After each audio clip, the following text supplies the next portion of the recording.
Bienvenue à toutes et à tous pour cette nouvelle exploration.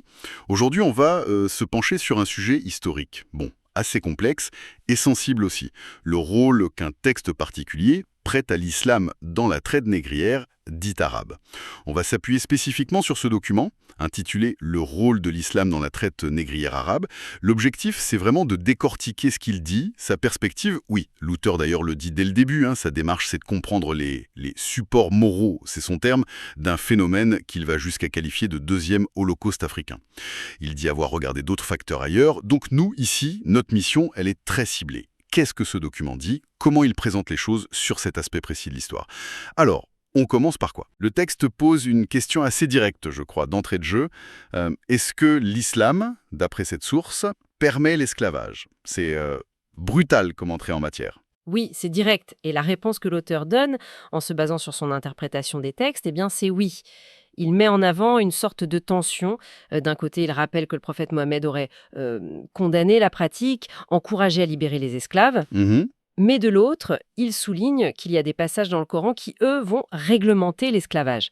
Et c'est cette réglementation que l'auteur, lui, interprète comme une forme de caution, comme une façon de, disons, légitimer la pratique en l'encadrant, plutôt que de chercher à l'abolir complètement. Ah oui, c'est une nuance importante qu'il fait là. Il ne dit pas que l'islam a créé l'esclavage, mais que certains textes auraient offert un cadre pour que ça continue.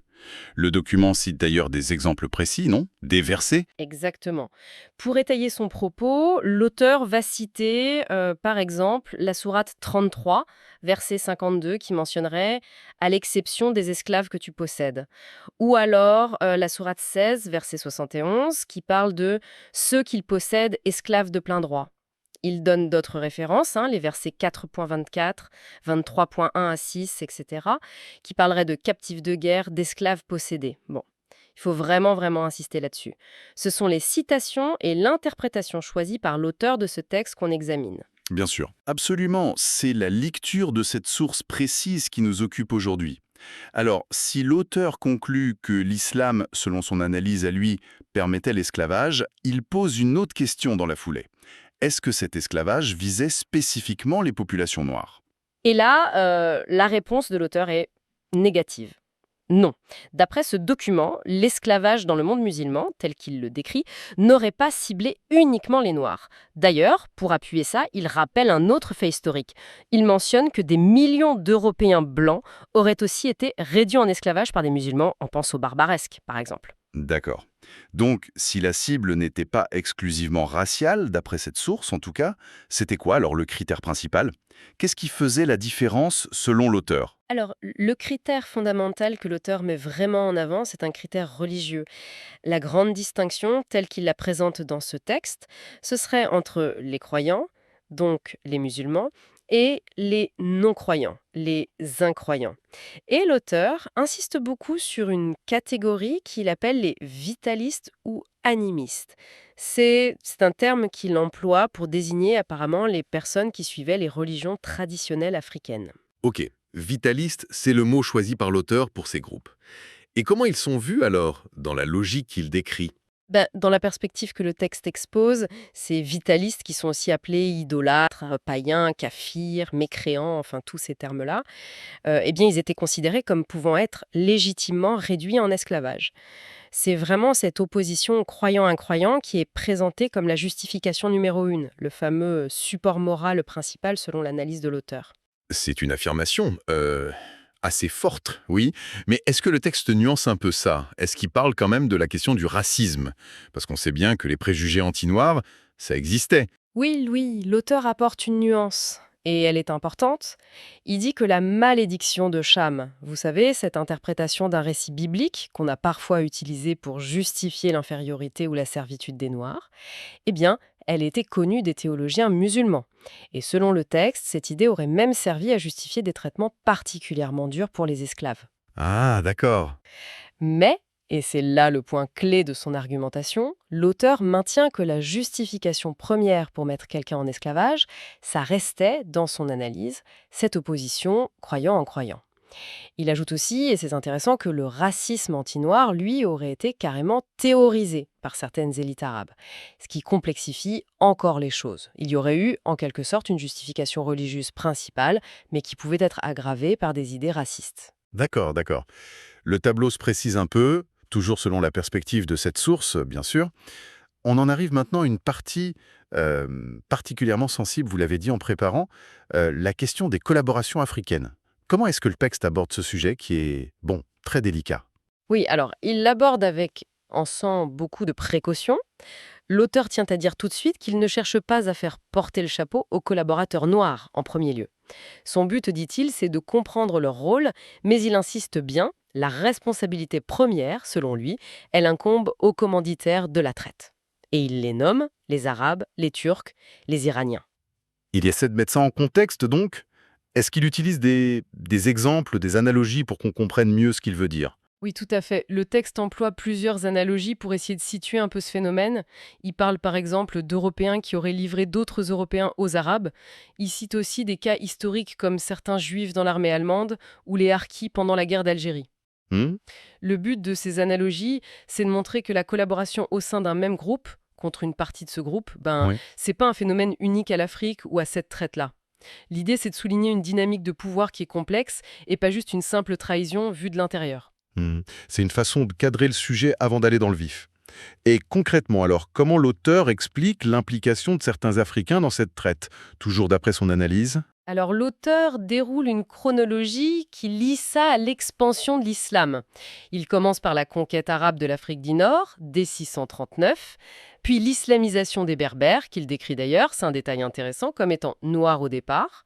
Ensuite, il explique que ces Berbères, une fois islamisés, notamment les Almoravides avec Abou Bakar au XIe siècle, eh bien ils ont mené le djihad, la guerre sainte, en Afrique de l'Ouest. Et ça a eu quel impact, ce djihad, selon le texte? D'après l'analyse qui est présentée, ce djihad a mené à la destruction de l'empire du Ghana, qui est qualifié de vitaliste, donc non musulman pour les conquérants. Et cette destruction, toujours selon l'auteur, elle aurait en quelque sorte ouvert la porte de la région à la traite arabe. Ça aurait déstabilisé les pouvoirs en place et créé un précédent de conflit basé sur la religion. D'accord. Donc une première vague de collaboration liée à des conquérants venus d'ailleurs, si on suit le fil du texte. Mais après ça, Alors, après ça, le récit de l'auteur continue avec l'islamisation de certains chefs locaux, qu'il appelle les Kamites, encore un terme spécifique à cette source, qui semble désigner les populations noires africaines. Ces chefs Kamites, une fois devenus musulmans, auraient alors eux aussi mené le djihad contre d'autres Kamites qui étaient restés vitalistes. Et là, la guerre sainte devenait, selon le texte, un moteur interne pour capturer des gens et les livrer aux marchands d'esclaves arabes. est-ce que l'auteur donne des noms, des figures précises pour illustrer cette dynamique? Oui, et c'est parfois assez frappant. Il mentionne par exemple Ahmed Baba. Pourtant, on le connaît comme un très grand savant de Tombouctou. Eh bien, selon le texte, même si Ahmed Baba rejetait la justification raciste de la malédiction de Cham, il aurait quand même cautionné l'esclavage des vitalistes en se basant sur cette fameuse distinction croyant-incroyant. Ça montre bien, d'après l'auteur, à quel point ce critère religieux était central dans la logique qu'il décrit. Ah oui, ça interpelle venant d'une figure intellectuelle comme ça. Est-ce que le texte donne d'autres exemples de chefs ou de personnalités qui auraient été impliqués? Oui, absolument. Il cite Samori Touré. Lui, on le connaît surtout comme figure de la résistance contre la colonisation française. Mais ici, l'auteur le décrit comme un antivitaliste radical qui aurait participé à la capture et à la livraison d'autres Africains, ceux considérés comme infidèles. Et un autre exemple très fort, c'est celui de Tipu Tip. Il est décrit comme un métis arabo-africain de Tanzanie et qui aurait, pour reprendre les mots du texte, littéralement saigné l'Afrique de l'Est pendant 20 ans pour alimenter la traite arabe en instaurant un vrai régime de terreur. Ces exemples sont, oui, ils sont forts. Ils illustrent bien l'argument de l'auteur sur l'implication de certains acteurs africains, souvent dans ce contexte de djihad qu'il décrit. Il y a même une anecdote qu'il rapporte qui est assez... Oui, une anecdote qui résume assez bien cette logique. Toujours selon l'auteur, un appel au djihad qui aurait été lancé dans un sultanat Haoussa, au nord du Nigeria actuel. Et l'objectif affiché de ce djihad, c'était, je cite, la chasse des Kolanes idolâtres. Le mot chasse ici, il est particulièrement évocateur de la déshumanisation qui était à l'œuvre telle que le texte la présente. Chaque guerre sainte pouvait devenir une razzia en fait. Mais alors, est-ce que le fait d'être musulman, ça protégeait à coup sûr de l'esclavage? D'après cette source, est-ce que c'était une garantie? C'est une nuance très importante que le texte apporte aussi. La réponse est non. Être musulman, ça n'offrait pas une protection infaillible. L'auteur décrit les Arabes impliqués dans la traite comme étant, je cite encore, toujours avides de captifs. Du coup, ils auraient parfois mené le djihad, même contre des populations qui étaient déjà musulmanes. Les prétextes, d'après le texte, ça pouvait être un manque de ferveur, une pratique jugée pas assez orthodoxe, ou même une sorte de punition pour une mécréance supposée des ancêtres. Ce qui laisse penser que les motifs religieux pouvaient peut-être parfois cacher, ou en tout cas se mélanger avec des intérêts beaucoup plus terre-à-terre, comme juste capturer de la main-d'œuvre, quoi. Est-ce que le texte donne un exemple concret de ça, de musulmans réduits en esclavage? Oui, il rapporte un cas historique qui daterait du XIVe siècle. Un roi du Bornou, c'est un royaume musulman qui était autour du lac Tchad, se serait plaint officiellement au sultan mamelouk d'Égypte. Pourquoi? Parce que ses propres sujets, qui étaient musulmans, étaient rasiés par des tribus arabes voisines et vendus comme de simples marchandises sur les marchés en Égypte. L'auteur utilise cet exemple pour montrer que l'islamisation n'était pas toujours une protection suffisante face à la demande d'esclaves. D'accord, ça complexifie l'image. Est-ce que l'auteur regarde aussi la façon dont l'islam a été adopté? Est-ce que c'était toujours une conversion sincère et profonde? Le texte suggère que non, pas forcément. Il avance l'idée que certains peuples ou certains chefs africains auraient pu adopter l'islam un peu en surface. Peut-être par calcul politique, pour avoir des alliances, ou tout simplement pour être plus en sécurité, pour éviter d'être eux-mêmes la cible du djihad. Tout en adoptant l'islam en apparence, ils auraient gardé leurs croyances traditionnelles, les croyances vitalistes. L'auteur cite l'exemple des premiers empereurs du Mali, comme Soundiata Keïta. Mais Soundiata Keïta, justement, quelle était son attitude face à la traite d'après ce document? Alors, le texte présente Soundiata Keïta comme quelqu'un qui serait resté fidèle au vitalisme.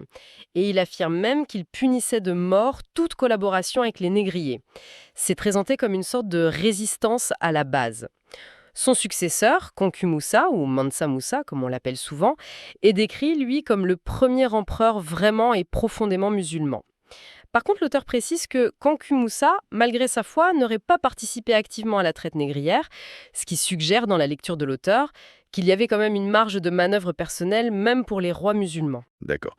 Donc on a des collaborations liées à l'islamisation et au djihad, selon le texte, mais aussi des nuances importantes. La protection de l'islam n'était pas absolue, les motivations pour se convertir pouvaient varier.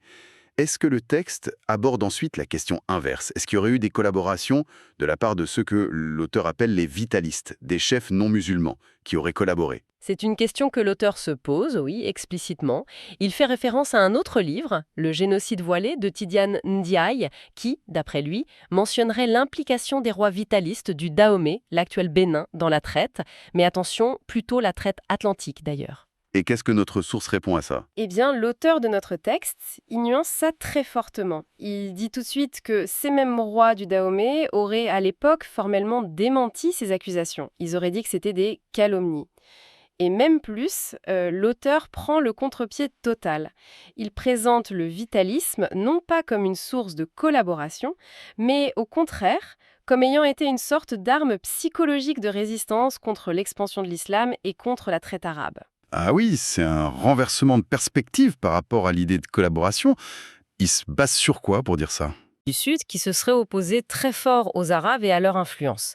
L'auteur de la source va même jusqu'à dire, de façon assez catégorique, qu'il ne connaît personnellement aucun cas documenté de noirs vitalistes qui auraient collaboré à la traite arabe.